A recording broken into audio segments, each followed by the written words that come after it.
Hi, welcome to this video session, and I'm happy to be back again after a long time. I'm sure you're taking very good care of yourself and your family, and you're staying fit and healthy and taking all the necessary precautions. All right. So, a couple of days back, Prime Minister gave a very rousing speech. The highlight of the speech, of course, was the 20 lakh crore stimulus package that he announced, which I think would go a significant way in alleviating the near term problems that the economy is facing. Now, another highlight of the speech, which not a lot of people were expecting, was his emphasis on Atmanirbharta or self reliance as we call it.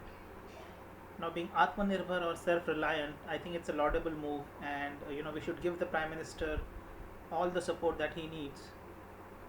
But as they say, Rome was not built in a day, and it will be some years before we can call ourselves significantly Atmanirbhar or self reliant. However, being Atmanirbhar or self reliant in the field of stock picking, it's not that difficult if you think of it. It's easy and it will not take a lot of years. Uh, a lot of people, rely on outside help when it comes to picking stocks. They take the help of their friends, their family, their relatives, experts on television, and they refuse to do their own homework when it comes to investing in stocks. Uh, Come to think of it, they spend far more time researching on which new mobile to buy or which new air conditioner to buy. But when it comes to doing the same kind of homework in investing in stocks, the effort is simply not there. One of the reasons I think they do this is because they think that stock picking is a very complex process and it's a very difficult endeavor, and therefore they don't want to try doing it.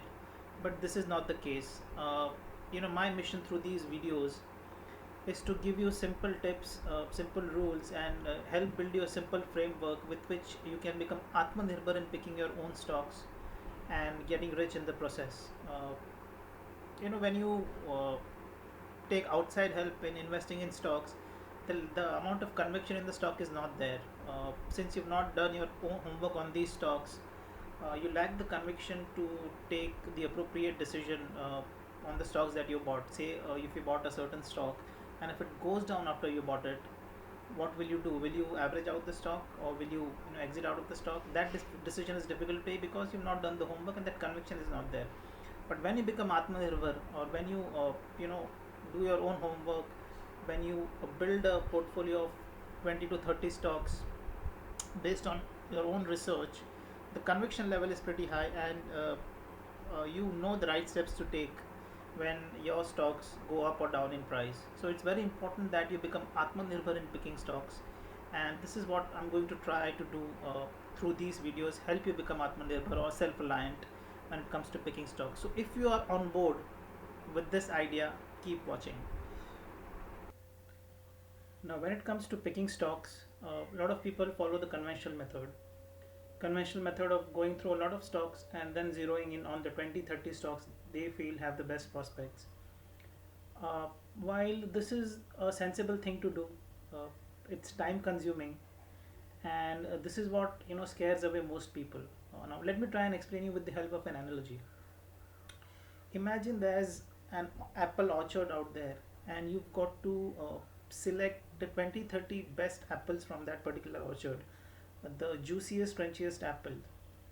So one of the methods you select the best apples is you will sort through a lot of apples. You will assess the quality of each apple based on its smell, texture, color, and the apples that score the best on these parameters and similar other parameters, you would select them, and you toss them away in your basket, and this way you get the 20 30 best apples, the juiciest crunchiest apples that you can enjoy.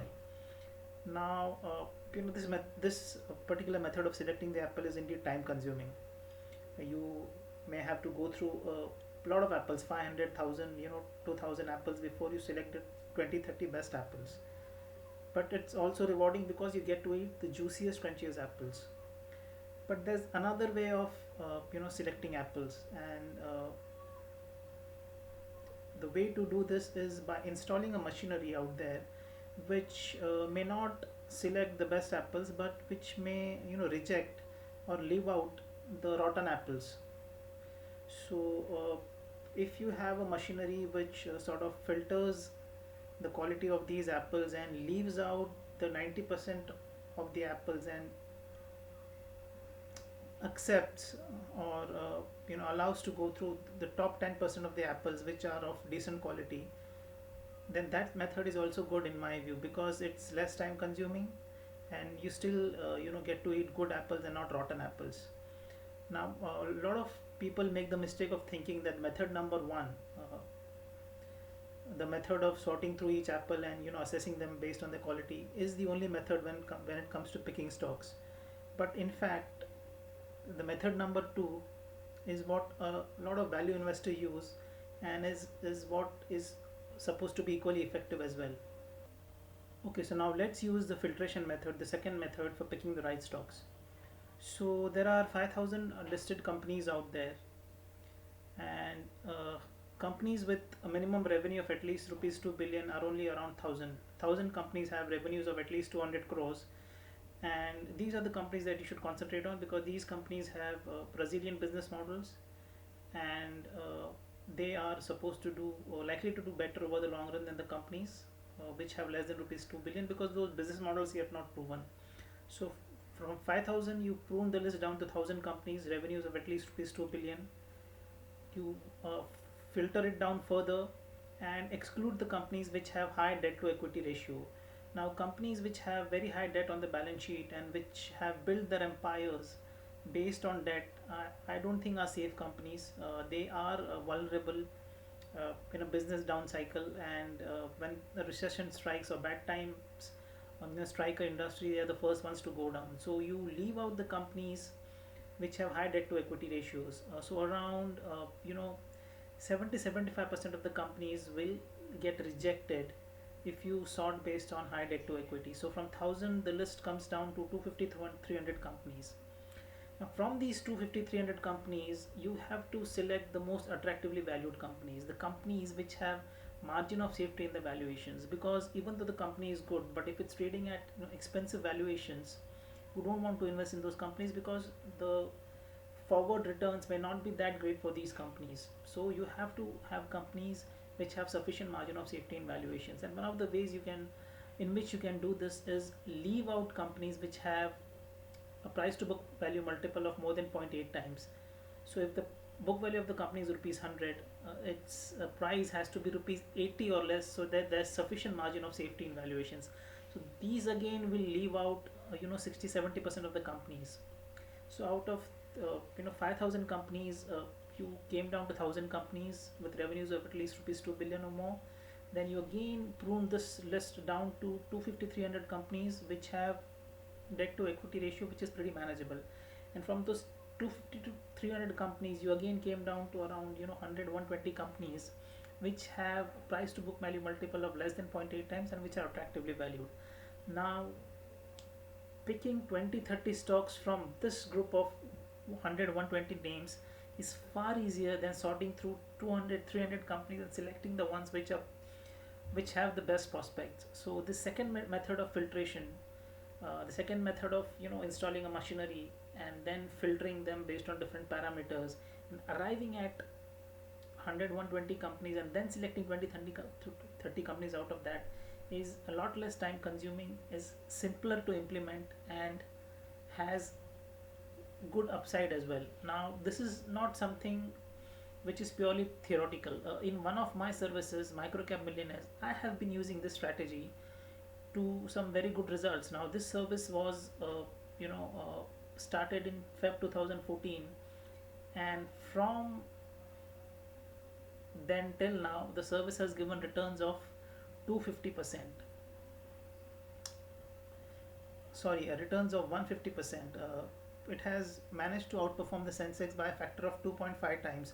So while the Sensex has given 60% returns during this time period, Microcap Millionaires, which is based on the strategy of filtration, and which is based on the strategy of not trying to select the best companies but trying to exclude or leave out the worst ones, has given very good returns, and the effort required is also a lot less. So if you're thinking that this is just a theoretical example that I'm quoting, that's not the case. I have been using this in practice, and my subscribers have earned good returns from this service, returns of around 150% almost, as compared to the Sensex returns of just 60%. So I think a very good way of becoming Atmanirbhar in a stock selection is to adopt the second strategy. It's a strategy of not selecting the best companies, but trying to leave out the worst ones, so the companies that remain are good quality companies and the ones that you can invest in. You can try out this strategy for not, for say, not the entirety of your portfolio. So if you have a portfolio of 10 lakh rupees, you can at least try the strategy on a portfolio worth 1 lakh and see its results, and then maybe take a call whether this particular service is this particular strategy is worth implementing or not. And once you do it, I'm pretty sure that you'll get very good results. So do try this out and try and become Atmanirbhar when it comes to stock selection. Thank you.